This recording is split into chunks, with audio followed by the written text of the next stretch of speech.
I'm going to go ahead and turn it over to Corey Wolfenbarger, and Corey and his team will introduce themselves. And the reason they're here is because these are people who are experts in operations. In fact, the next course in this 3-course series, HVM 470, is taught by Corey on purpose because he's an operations guy. So you're getting the operations feel from the people who are living it every day. So with that, Corey, welcome. Thanks y'all for being with us today. Tell us who you are and share your wisdom. Thanks. Thanks, Nancy. I appreciate the introduction, and just a couple of, housekeeping items. As I understand this course, how many people are enrolled in this course this semester or this term, Nancy? 31. 31. And you hear from different speakers and presenters how frequently? Every class period, almost. Which is once a week, twice a week? Twice a week. Twice a week. Yep. Yeah. Well, the next one on Thursday sounds like it's going to be a lot of fun. Maybe more fun than ours will be. We'll try to at least make it meaningful. But I think, speaking for our panel of folks that have worked in senior living for our careers, we've spent a lot of time with people that sound like they fit a similar description. Folks in their 90s and sometimes even older. I love the way Nancy described it as the filters come off, and it's a great way to learn a lot about another person's life and their perspective. So that sounds like it'll be a lot of fun for you. But for us, as Nancy mentioned, each of the 4 members of this panel work in the senior living industry and have different backgrounds. And I'll let my co-panelists tell you a little bit more about themselves. But I thought I'd begin. Look, if you're in this class, you've obviously, from some of the other presenters and other classes you've taken, you've learned about this growing and significant industry that we work in senior living. And as I thought about talking to you today, I couldn't help but think back to a time when I was an undergraduate student. I went to the University of Utah, and after I had spent some time after my freshman year, I spent some time in St. Petersburg, Russia, as a church missionary, which was a very different experience. Long time ago, Russia was a different place, but an equally or still a very interesting place and challenged place in a lot of ways from my perspective. But what that experience, how that relates to today, and what I want to share with you is it was there that I met a lot of older adults that were fascinating and had lived through this incredibly fascinating period of time. And I started to think about, as a 20-year-old, what life would be like, for me someday when I got to be their age. And I'm a lot closer to that day or to that age today than I was then. But as I returned to my undergraduate studies in the University of Utah, because of those experiences in St. Petersburg and some of the amazing people that I met, I decided to take a gerontology class. And the University of Utah had a gerontology program, still does. And I took an intro to gerontology. And I was sitting in a class maybe similar to what this one is today in some ways. And our professor, Dale Lund, started sharing with us statistics, demographics, trends, and data. All the things that you've heard about, the baby boomers, which are now, of this age that we used to hear about when I was an undergrad, and it's been deemed called the silver tsunami, and all these great terms, and it's really finally here. And I was reminded of this when I read the other day that, again, over 10,000 people a day in the United States turn 65. And, I think it's by 2030, 1 in 5 people in the United States will be 85 or older. So there are a lot of older adults in the United States, and that trend is true throughout the world. Each of you in your personal lives, you may have grandparents, you may have other friends or family or neighbors that are in that demographic. And hopefully through your experience at Washington State, you're starting to get a chance to interact with older adults. One thing that stood out to me that Dr. Lund shared that day was, he said, sometimes people talk about older adults as if they're all the same. I love old people. And he said, I guess I get that. He said, but for me, older people are just like any age cohort or group of people. Some of them are really kind. Some of them are not so kind. Some of them are happy. Some of them are not. Some of them are healthy. Some of them are unhealthy. And, we have to remember that they're the same in many ways as you and I are, whatever our age may be, just at a different stage of life. And because of that diversity, that's one of the things I've really enjoyed about senior living and working with older folks. Having said that, at the end of our lives, or the latter part of our lives, we do, face some unique challenges. And in the senior living industry, oftentimes, as you know, that comes with dealing with loss, and at least in many cases, a change in health or one's ability to take care of daily needs or activities of daily living, as they're termed. And that's what we want to talk about today. And I thought, again, as I think about each of you, I'm sure you have varying interests in this field. Some of you might be based on the students that I've taught. And thank you for mentioning that the 470 class, Nancy, and I encourage all of you to take it. I'd love to have you in that class at some future point. But I think about one of, who knows in the audience today, what role you might play in this industry. And senior living is, I think it's certainly a growing industry. It's a changing industry. It's not always viewed as the most exciting or, the sexiest job you could ever pursue. But if you love people, if you want to make a difference, and if you want to find a career that has a lot of opportunity, I think we strongly encourage you to consider senior living, and we hope we can share some of the reasons why today. So with that, I guess the last thing I'll share about my background, after I finished my undergraduate degree, I went to work with a company called Emeritus Senior Living that was based in Seattle, Washington, and eventually Granger Cobb, the namesake of this program, served as the CEO of that company, and I had the opportunity to work with Granger and all of the many leaders that he inspired. And anyway, I worked as an executive director. I worked also for a smaller regional company that worked in northern Utah, which is where I live now, in Salt Lake. And then went back to work for Emeritus and worked. Was with the company in 2017. I think that's the right year, 2016, when the merger happened with Brookdale. So I worked with Brookdale for about a year and a half before I left, and went and worked for a company that was developing independent living communities. But my friends that have joined me today are all currently employed with Brookdale, and I really appreciate their being here. Kind of our format today will be me asking questions related to operations management, specifically on a senior living community level. And I think they're the ones living this every day, and will really be able to provide you some great insight on what it means to be a senior living professional in a community today. And again, we want this to be interactive. We'll certainly try to leave some time at the end of the presentation for some questions. But if you have questions as we go, please feel free to chime in so that this can be as interactive as possible.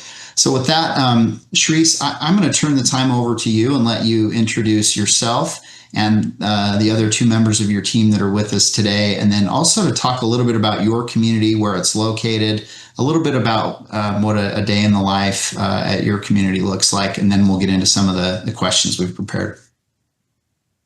Yes. Hello, I am Sharice. I am the executive director of Brookdale University Park. We are located in Denver, Colorado. I'm going to do some introductions, and then I actually am going to share some pictures with you all just to give you a little more insight to our community that we are currently a part of. So I've been with Brookdale for about 13 and a half years. Started in a memory care community, and now am in just our community is independent living and assisted living. And I started my background back with getting my degree in healthcare management.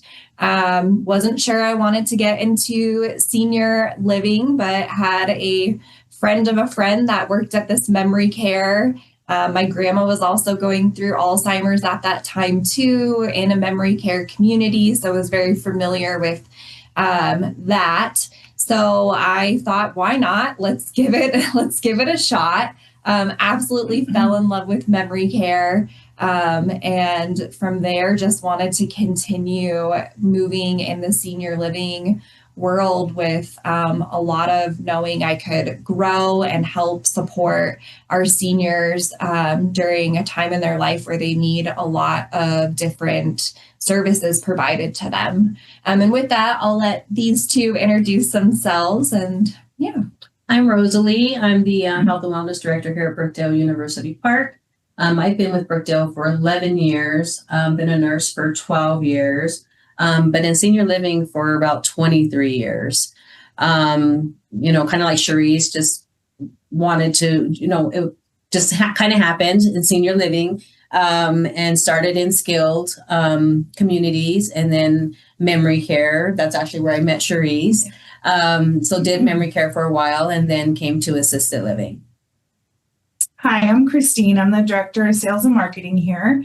I've been with Brookdale for 3 years. I do have 20 plus years experience in healthcare sales and marketing in the Denver metro area. I too have my degree in healthcare management, and I worked mostly in acute rehabs and durable medical equipment.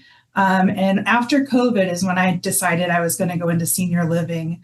Seeing so many seniors being isolated and not having a community around them really inspired me to really help seniors be in a place where they could be around peers and have a sense of community and support for them. Yeah, and I just want to give you guys a little there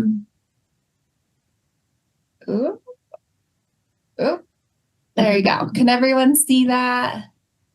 Yeah, okay. So this is our community in the Denver area. We are actually one of the largest Brookdales in our area in Denver. We're 8 stories tall. We have 233 units.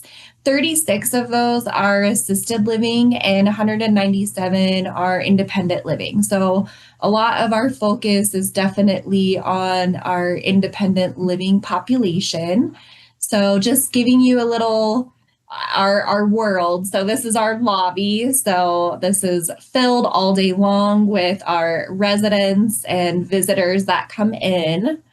A cafe area that we keep filled with snacks and refreshments throughout the day. Our residents, that's a must for them. And this is a very large space, something that's really important in senior living. And we love to have the ability to do this. We call this our heritage room. We host events that has to do even with our sales. Even today, this afternoon, we have an event going on in our community. So it's important we keep those relationships strong with our outreach and even potential prospects that are going to come in. So we host a lot of different events here in our community, but this is also where our residents get to do their daily exercising. They play bingo, our Trivial Pursuit that gets very intense in the community. Speakers, all sorts of different things get to happen in this amazing room. Library, we have this run by one of our residents. So she takes great pride in running our library. Salon, very popular for the gals in our community. So that's an important amenity that we have. Theater, we use this space for lots of different things, Bible studies, different small gatherings. So a lot happens in our theater room. Exercise, we have outside resources, physical therapists that will come in and help support our residents in getting their exercise into. So really another important service we offer. And then just giving you a little, this is one of our apartments. So this is a 1-bedroom. And then we also have 2 bedrooms and studios. So when our residents or prospects come into our community, this is what our sales team is showing them and trying to get them to make a best decision of hopefully University Park being their home. So just wanted to give you a little bit about our community. So yeah. Love it. Thanks, Therese. Yeah.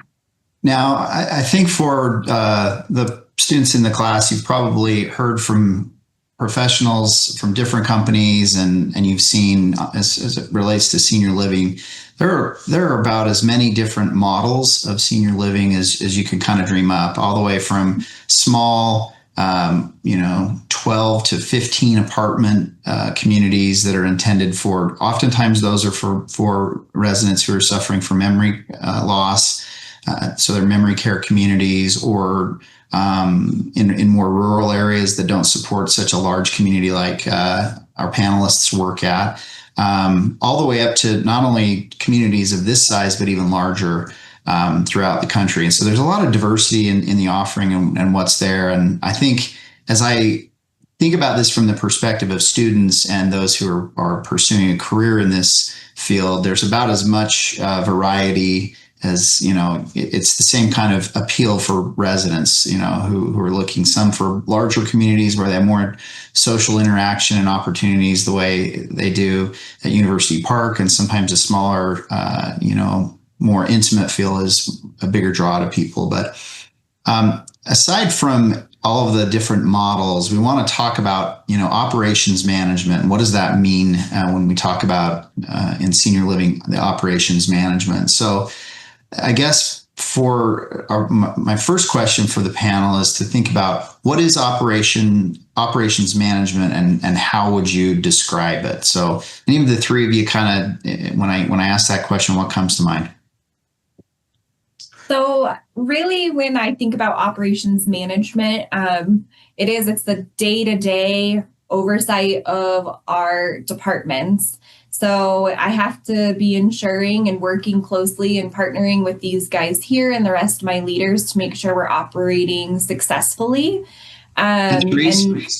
Can you tell the group, in addition to the roles, the three roles that you all play, what does the rest of your management team look like? And briefly, what are their responsibilities? Mm-hmm. Yep. So our community, again, being such a large community, we have quite the crew of other directors. So we have our dining director who oversees our kitchen. So making sure our residents' dietary needs are met.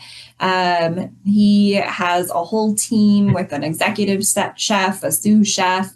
So we are operating like a restaurant style kitchen in our community. And then we have a maintenance director. So again, big community like ours, that's a must. He is constantly needed on a daily basis with his team, checking little things from whether garbage disposal is working to did a pipe just burst on the 8th floor. So he's got his hands full. We have a housekeeping manager. So we do provide housekeeping services to all of our residents, and of course, making sure our community in general has a good first impression and is ready to go for our residents every day and our visitors. And we have our programming director. She's quite popular. She's the fun in the building. Her and her team get to engage and keep our residents socially involved on a daily basis, from anything from spiritual needs to physical needs to emotional needs. So she's got a very key role. And then a little bit more administrative. We have an associate executive director. So he helps support any other admin needs alongside with me. And we have a business office manager who is essentially our HR / business needs for our residents. So billing, new move-ins come, she'll go over payment process, all sorts of stuff like that. So that is really, am I missing anyone? No, you got it. And then, How many residents do you currently have at your community? We have 230 residents in the community. Okay. And now I'll put you on the spot. How many employees do you have, or roughly? Yeah, we have about 90 associates in the community. Okay. So I used to always think about this: for every resident, there's probably easily 2 or 3 other stakeholders or family members, friends, someone else that is concerned or interested in that resident's life. So when you take those 230 residents, is that what you said? Mm-hmm. And you multiply that just between residents and stakeholders of folks that are interested in what's happening, you're up to 1,000 people, and then you include your 90 associates. And anyway, this is a big operation. And to add to the complexity of it, not only are you managing a lot of people, and you and your team, your management team, but you're as you mentioned, this is a big physical plant. Like there's a lot that you have to manage from that side. And so understanding and remembering all of those people and making this a place where people feel like they're known, and where they have they feel comfortable, they feel like they belong. That's a huge responsibility for an executive director and your staff, especially in a community of this size. So with that, Sharice, let's start with you. For the executive director, how would you say, could you say what the most important role or responsibility of the executive director really is? Could you sum that up in a couple of words? Depends on the day. No. Yeah. So I thought, I get asked this a lot, and I always want to think about it. Because I can go back to like operations management, and you think about your day-to-day task and what you're doing and what you're prioritizing.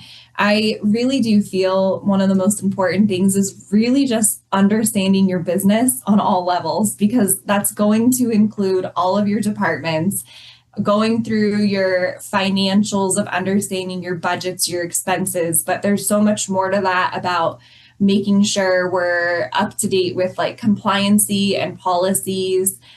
We just discussed our 90 associates in the building. So it's managing our staff, 230 residents and their satisfaction, thinking about both staff and resident retention. And then families, that's the family satisfaction too. We have our sales. So making sure to work with driving sales. That's a huge reason of why we are here and working towards success. So I read a quote that kind of made me think about this, but it said that the strongest leaders bring both commercial awareness and emotional intelligence, and that's where real value is. And I thought about this as being an executive director, because I could talk all day long too about the operations and what it takes to be successful, which is key to us meeting goals and metrics and knowing how to prioritize my day and when to shift and adjust to, am I down a director? Do I need to put more of a focus in dining? Do I need clinical support? Do we not have a caregiver for the 2 to 10 shifts? So it's about adjusting and pivoting. But our residents don't know that behind the scenes of what our number is of how many move-ins we're trying to get this month. So I like the emotional side of it, because being an executive director for our seniors and our families is really helping guide and support our residents during a time where they feel they're losing their independence.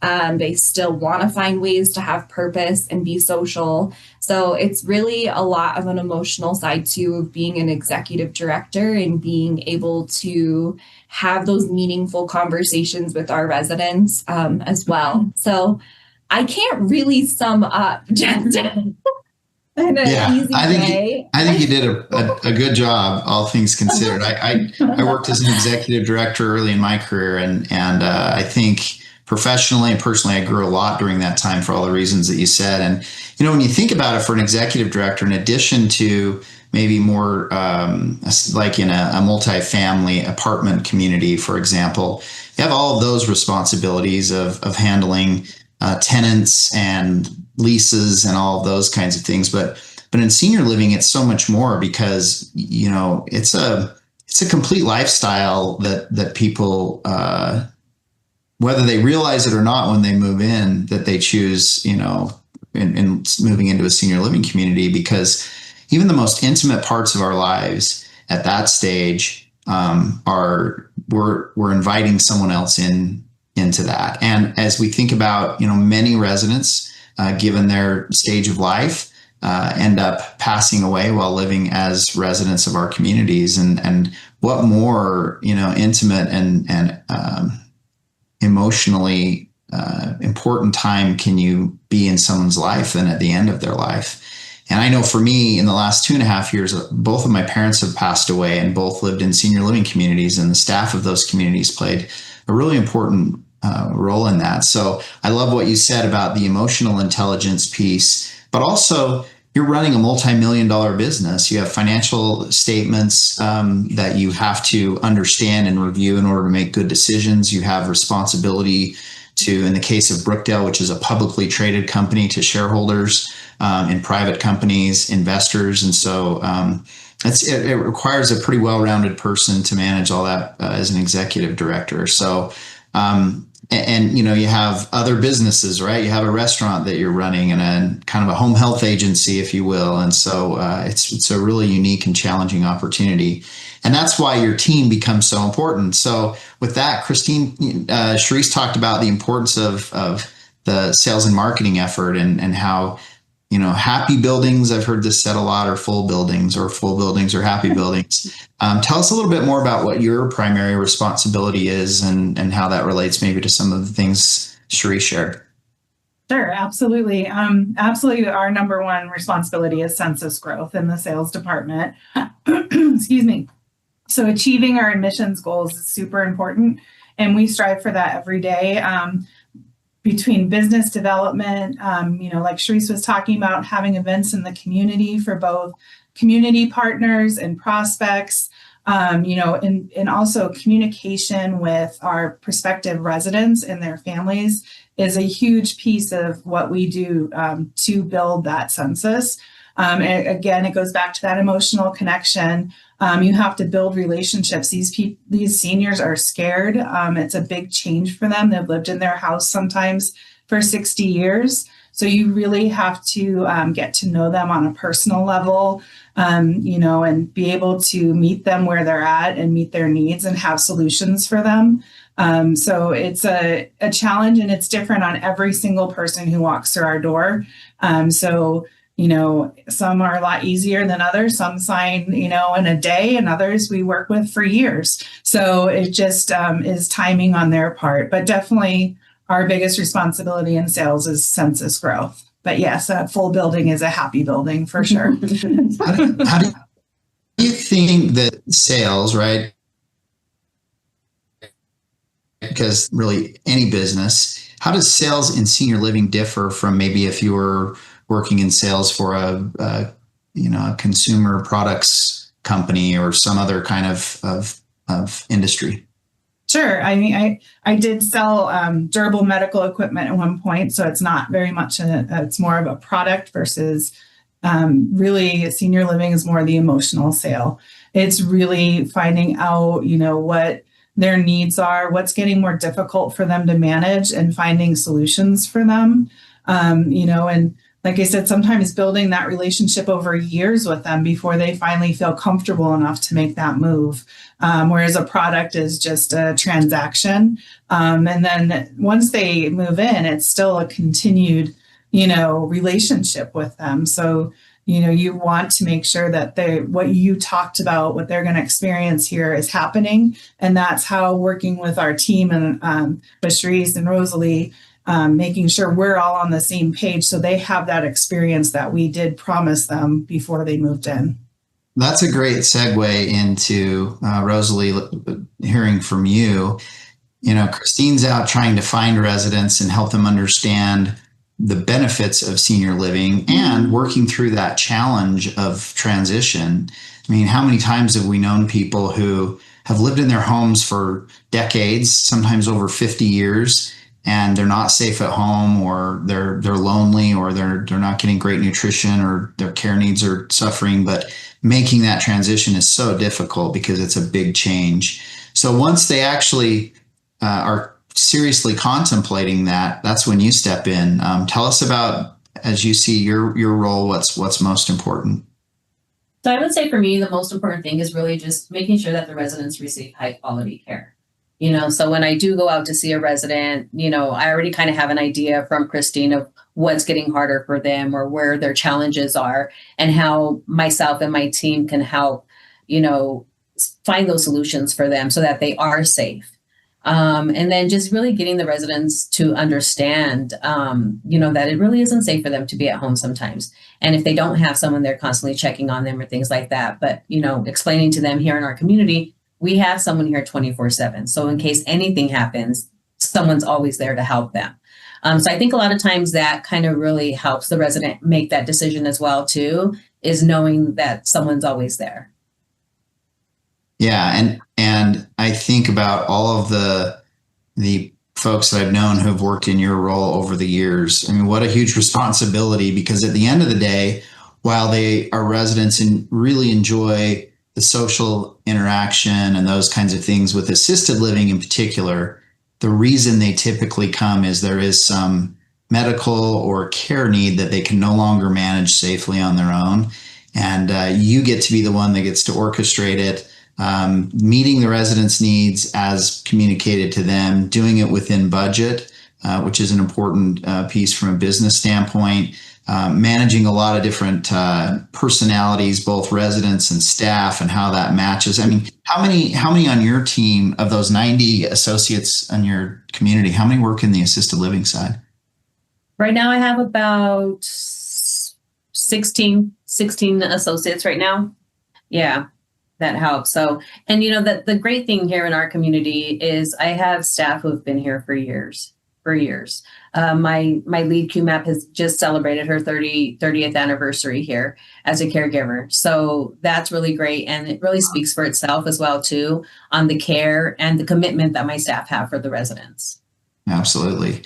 It kind of brings me to the next topic I wanted to talk about, because you've now described, and again, for the benefit of the class, the reason why these three I've invited to be on this panel is every company that I've worked at has had some variation of what I'll describe.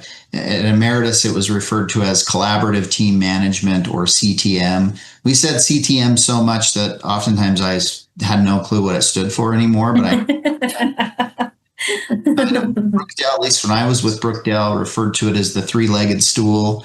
That three-legged stool, a great metaphor. If you lose one of those legs, it gets pretty shaky, that stool. And certainly if you lose two of those legs, you're in big trouble at any one time. And other companies, I think, call it different things. But these three functions of the overall operations of the executive director, the sales piece, and then the care piece that have been described are kind of those three cornerstones, if you will, or foundational pieces from the management side. That's not to say that the other roles that Charisse described aren't critical. If you don't have a good dining program, I promise you the line out Charisse's door or anybody's door who will listen is going to be long.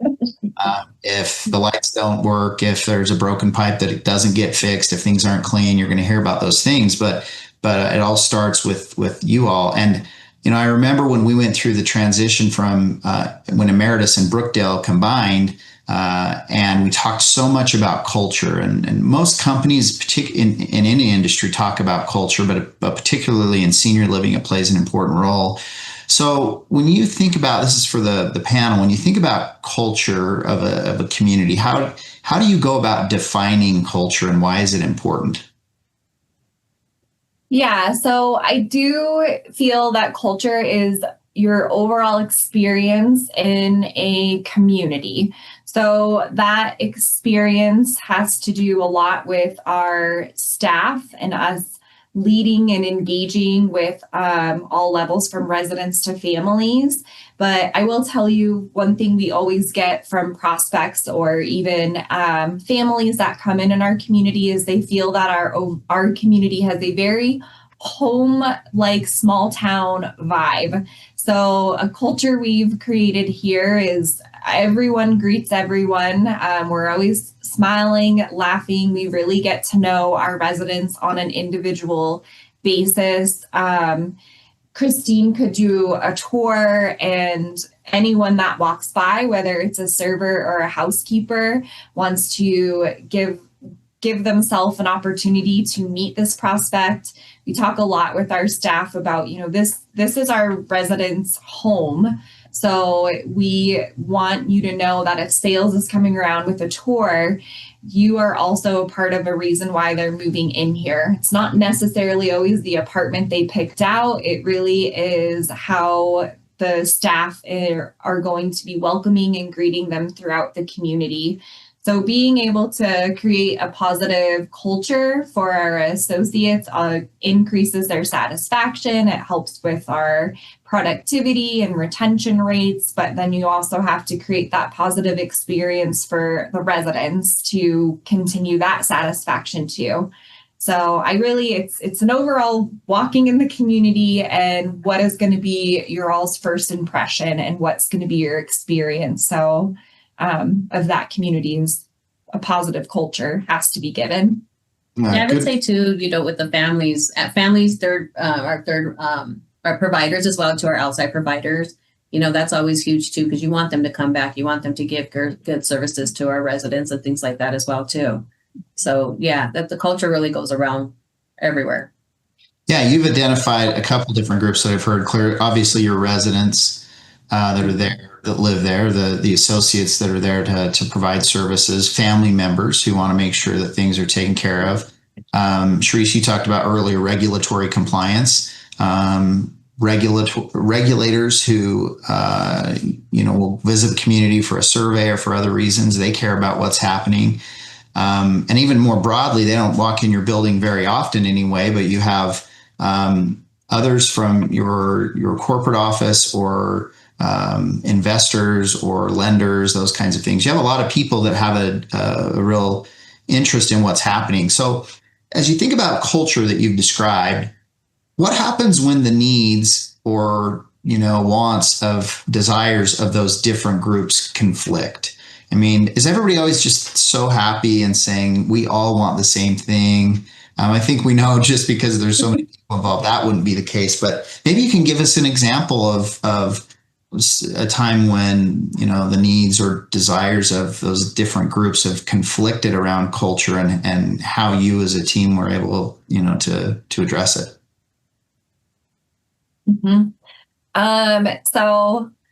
And Corey, I apologize. Here I can operate a whole community, but I can't plug a laptop in. So I'm going to have Rosalie just miss me grab my charger. Yeah. So I could actually give you an example now. We have a group of residents that want to put a dog park in our community. And I have a handful of residents that have provided me written plans and diagrams of a dog park that they are going to help fundraise and get built in our amazing courtyard we have. And then I also have a group of residents, about 50 of them, that have signed a petition for no dog park. And I made it very clear that this will not happen in the community.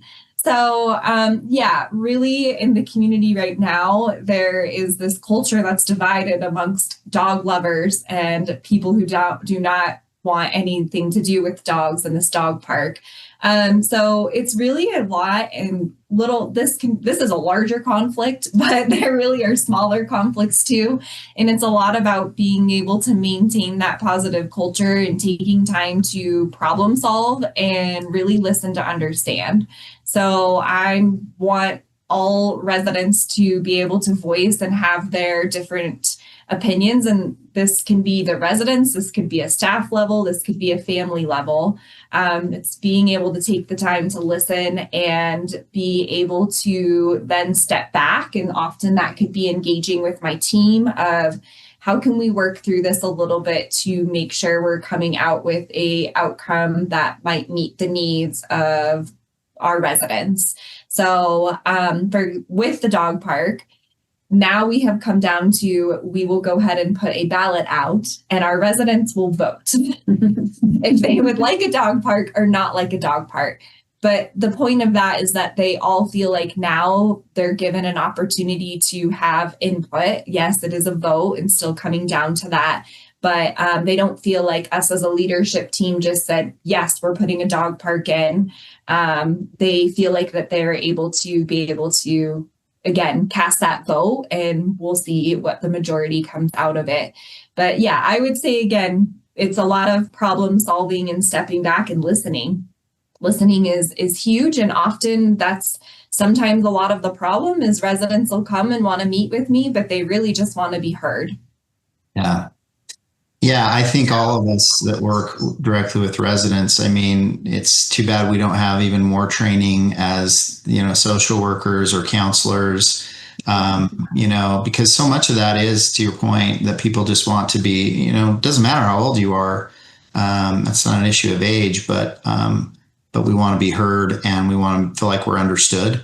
And unfortunately, I think sometimes our residents of our communities, because of the phase of life they're in, circumstances they've gone through, they maybe don't feel quite as listened to as maybe they did at another point in their life. And so, lots of time and for what it's worth, good call on the leaving it to the democratic process. Hopefully it goes well and everyone can live with the results. As we talked about all these different groups, residents, we were just talking about that. Being resident centered or resident focused, as I know a tenant of Brookdale and gosh, of most senior living companies I know, it's really about the resident. So how do you, within, the busyness of your day, since it's not only residents that you interact with or that are demanding things of you, how do you make sure that your operational approach and philosophy stays resident focused?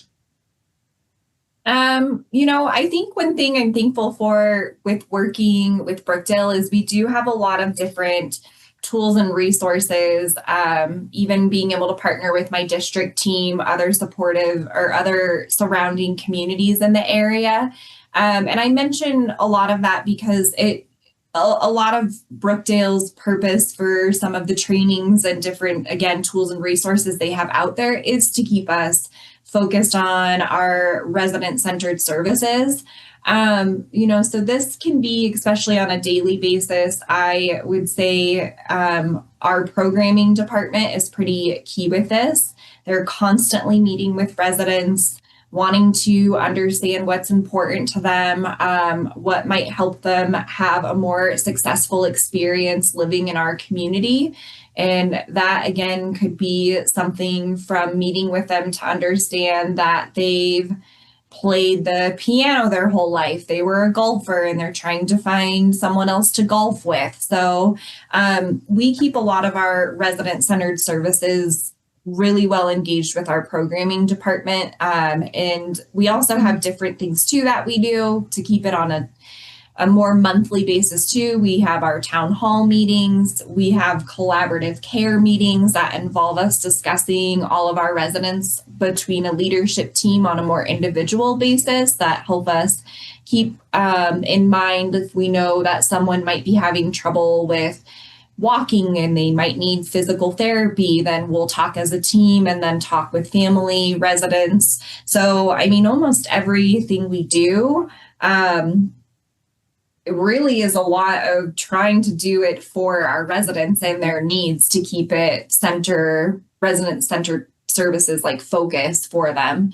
So even our Family Connects is what we call it, but it's actually reaching out to families to check in, and that'll be our maintenance director calling a family and just saying, hey, I wanted to just check in and see like how mom's doing. Is there anything that we could do to better support them?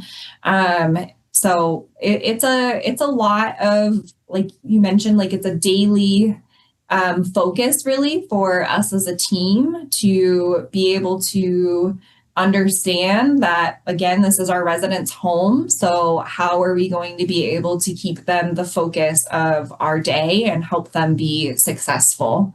I don't know if you guys have anything else to add to that, but yeah. So over the course of my career, I've certainly seen changes in what residents want. and what's important to them. And there's a lot of discussion within the industry. When I first started as an executive director, we were working with what, was often referred to as the greatest generation, the World War II generation. It seems like every resident I could start a conversation with, whether it was their service in the military, or they had a spouse that had served, or a sibling, or certainly friends. And that formative period was that period was so formative in their lives, and really defined them in many ways. We kind of moved into what is referred to as the silent generation, kind of that group after the World War II folks, and called the silent for a reason, not collectively overly demanding. Certainly there were individual exceptions to that rule, but now as we work into this baby boom generation of that has changing needs, and within the industry, there's a lot of discussion, certainly with new communities and from a design standpoint, everything from size of apartments and layout and configuration and where common areas are and all those things. But in my opinion, at least, of greater importance is programmatically, how do we meet the needs of residents as they change? And whether it's generationally or more likely just based on residents' background, you have residents that have very different needs. You've identified, you've talked about the dog park, the dog lovers that think, why in the world would anyone not want a dog, or at least to let them have a park, right? And others that were like, I'm not a dog guy. But as you have conflicting interests, you have in these over 200 residents that you have, how do you manage that? We talked a little bit about that with team members, but how do you manage that as you see trends of differences in what people want, and still trying to meet everybody's need? Yeah, I am very strong with wanting to have a close relationship really with my residents. I like the open door policy, not just for my staff, but really for my residents. I strongly talk with my residents about, I might see a resident at town hall, which we do town hall once a month. And at town hall, this resident's going to tell me that they've had a concern about their housekeeper for 2 months now. So I talk a lot with our residents about how I want to know about things right away. I want to talk about it. I want to know how I can fix it, correct it, talk through it. So I feel like if there is conflict in the community, then it typically is me really putting myself out there and taking time out of my day to, whether it's individually meet with residents, or whether it's to say, hey, do you want to get a group of residents that are all feeling strongly about this to meet together? Let's talk about it. I'll listen to them, but then I'm also going to provide them my feedback. So same thing with this dog park, it's not going to go in someone's favor. So there's going to be a lot of conversation for myself, being able to explain to them and really give them a reason. So as to why a decision was made on a certain practice or new thing that we might be implementing or doing or not doing. So I find that really just being able to take the time to explain reasoning.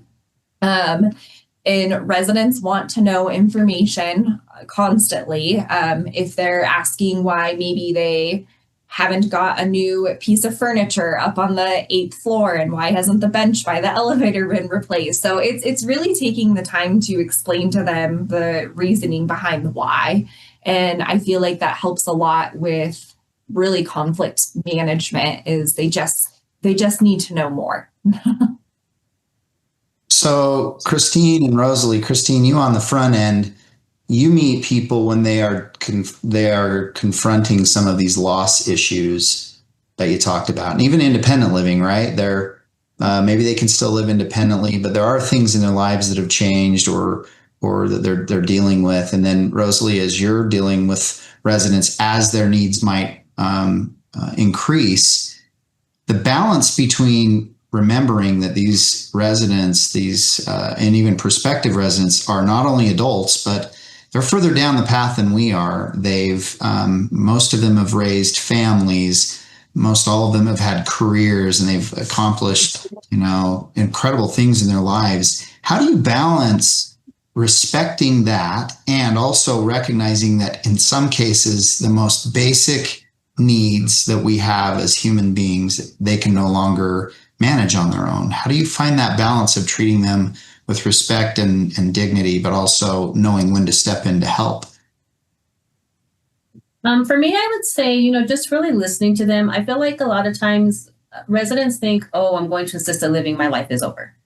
And just really explaining to them, it's like, no, like you're still very independent. We're just here to help you with things that you may be struggling with. But you don't have to, stop your life just because you're needing some assistance with a shower or you're needing assistance with medication administration. So just really explaining to them that just because they're needing some more care doesn't mean that they have to stop their lives.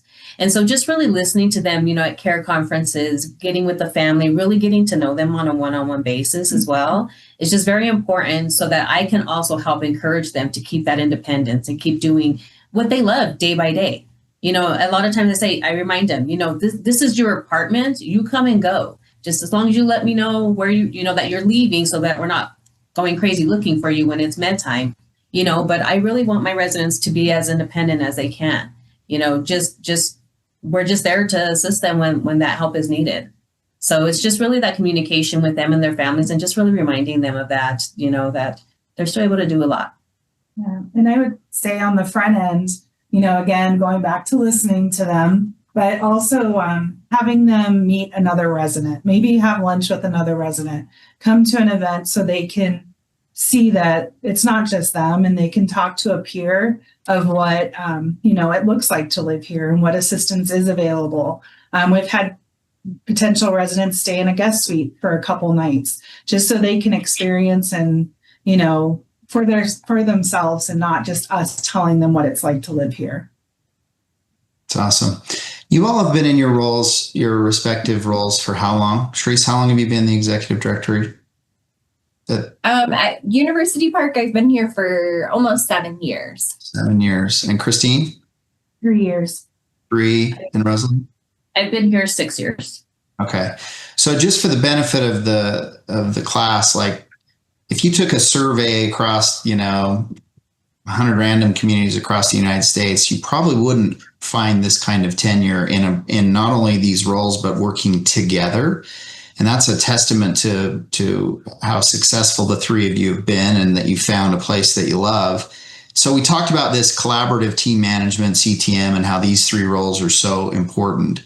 Sometimes it doesn't always go smoothly, even when we work well together. So Christina, I'm going to start with you. Now, this could be in another job, of course, because I'm sure this never happened with your team, but have you ever had somebody who was looking to move into your community, particularly on the assisted living side, that you felt like there was concern about their appropriateness, meaning that you could meet their needs on the part of the care staff, or maybe a lack of support of trying to help this person be able to move into the community? Yeah, so I want to say, first of all, we're super lucky here. And I know it happens in so many communities, but we have such, like Rosalie, Sharice, and I have such a great relationship that if we do have a prospective resident like that, we can sit down and talk, and we all truly feel we just want to find the right placement for that resident. Oftentimes people think sales, we're just thinking of the number and who we can get in the door and move on to the next. And that does happen. There are people that do function that way.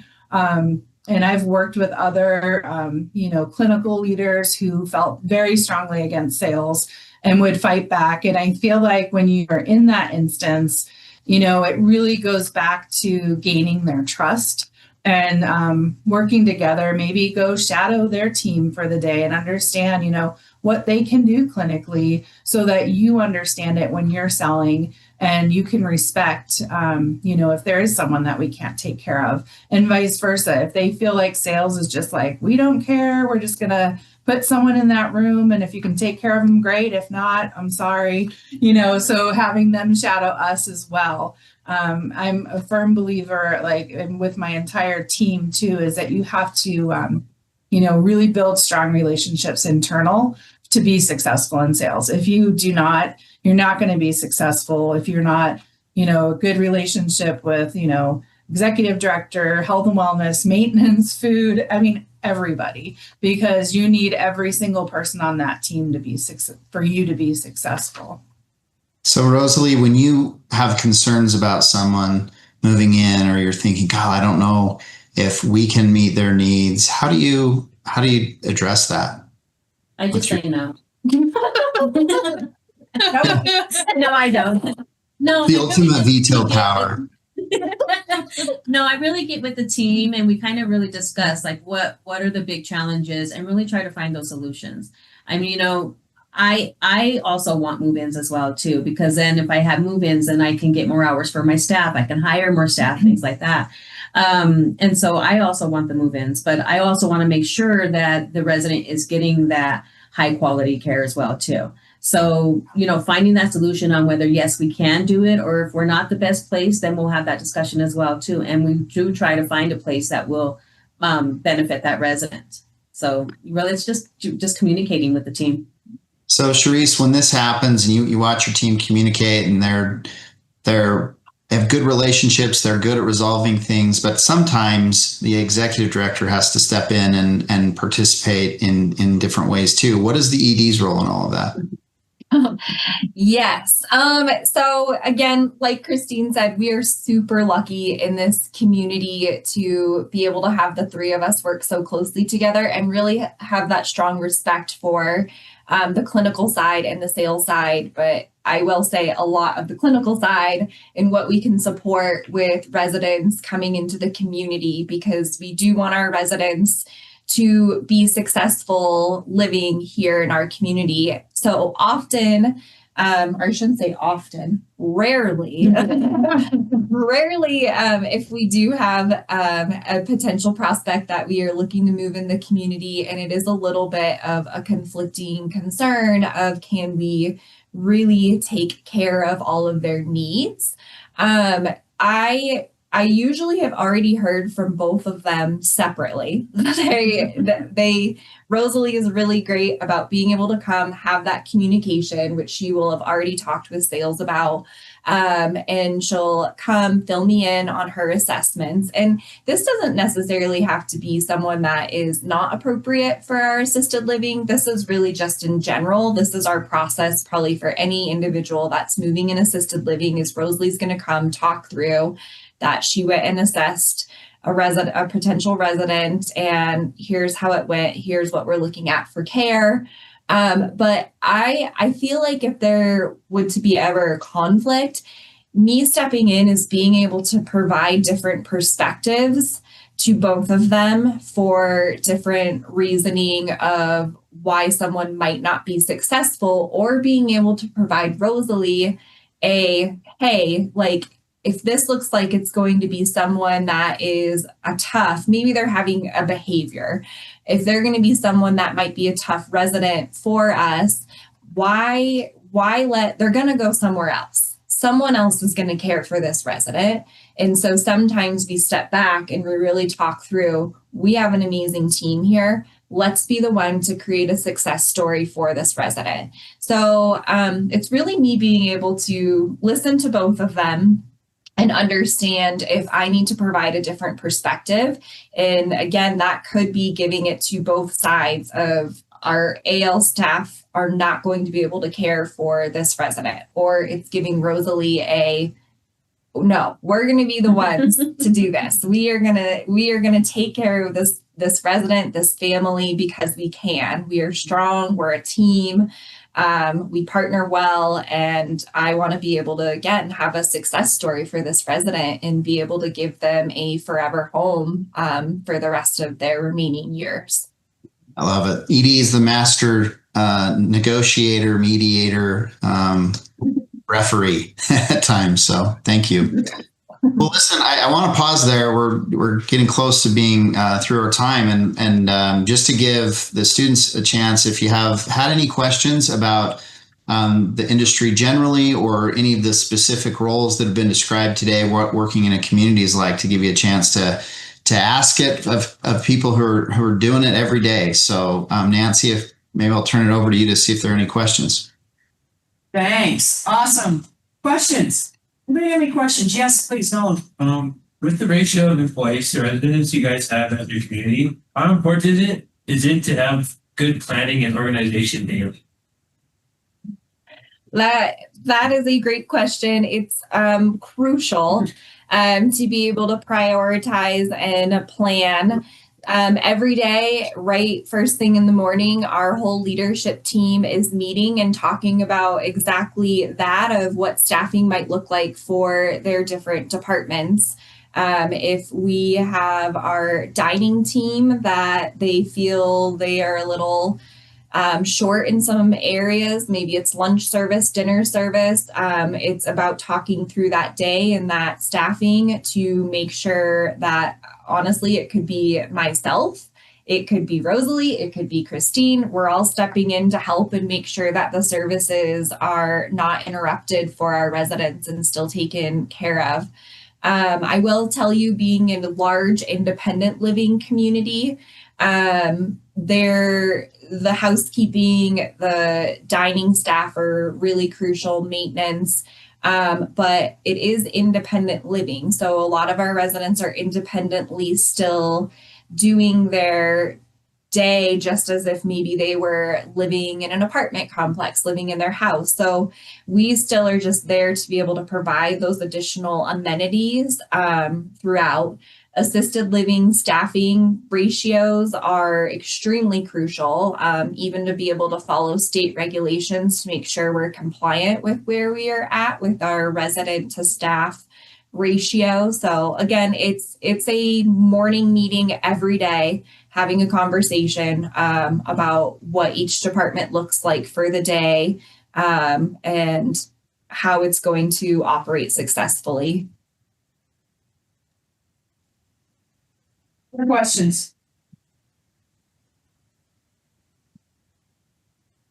I have one. Oh, I don't, sorry. Where am I going? Oh, sorry, Pete. Sorry, I missed that. I kind of got a weird question. So have you guys ever thought about kind of like remote type of caregiving? So my grandma died last year at like 92, but she would, like, during the summertime, she'd go to like a senior living place because that was kind of when we were most busy, so we could really give her the care that she needed. But I know she hated like having to leave the house because just being around like my family, because I got two younger sister, younger brother. And I know she liked that. So it's like, do you guys ever thought about that? I don't know how it worked for marketing also. Like, is that something you guys ever thought of as like as a program?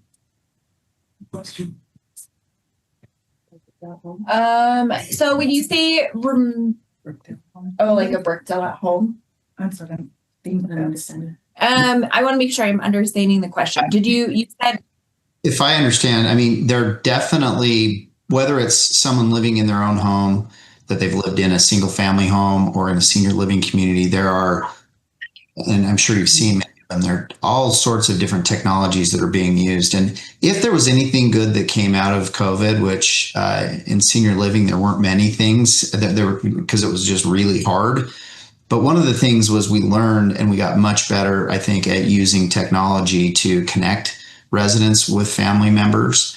And, you know, there are all sorts of technologies, and gosh, like in any industry, I think AI is already reshaping and I mean, the sky's the limit in that regard. So I think that's a really good question and a need that people have, but how it comes to fruition and how it becomes practical is, I think, still yet to be determined. But sorry, Sharice, I didn't know if you had anything to add.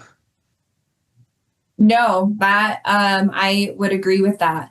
And that's why I was trying to make sure to answer that correctly, because I wasn't sure if you were asking remotely, like caregiving for someone coming to the house, or exactly what Corey just explained. But yeah, I would say that COVID really changed our world of how we do things differently, clinically speaking. So I want to clarify on that too. Did I hear you say that, so like your grandparent lived on their own, but had like maybe care services either through family or other providers that came and helped periodically, but then like if you were away, if you and your family were going to be away, she would maybe temporarily move into a community, Yeah, so we have almost like we in our house we have Yeah. it's like our own house. yeah, But it was connected to the house, so it's Yeah. like during the summer months when sports is going on, my family was really busy. yeah. We send her off for like 2 months and then we take her back. So she'd only be there for like 2 months. But she would be there for 2 months, but then like during like school days or whatever, my mom was the only one there, but if she had stuff to do with, we'd kind of have like a kid for something for like a couple hours. That way if she needed to go to the bathroom and stuff like that, if she Yeah, didn't help or she'd take her. So she was primarily cared for, if I understand it correctly, she was primarily cared for by the family, maybe with a little help here or there. But during summer months, she actually moved into a community. Do you do that kind of a thing where people move in temporarily? I mean, I know you do it for like respite stays, so somebody that's had surgery and, you know, needs to move in for 3 weeks and whatever. Do you do that in a case like this as well? Yep, absolutely. Yeah, Okay. we even we might even have someone who wants to be a snowbird and they may want to come to Colorado for the summer and go back to Florida in the winter time. So yes, we absolutely have had residents move in just for a short-term 2-month type scenario. And yeah, then go back home. Mhm. Perfect, thank you. Other questions?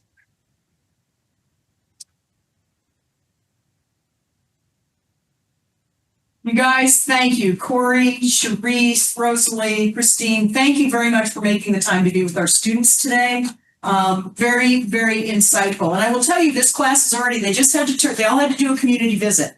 So we are just starting week 5 of the course. We've had some background information, a variety of things, but they all had to go visit a community and they turned those in on Sunday night. So they now have, at least, if they hadn't already, had some exposure doing, as a result of a grandparent or a loved one living in a community. Now everybody's been to one, or just about. So anyway, probably made a whole lot more sense what you were sharing today than had they not been to a community yet. So it's easy not. You guys, thank you. Thank you, Nancy, for the opportunity. Thank you for having us. And I just, Thank you, again, guys. yeah, thank you.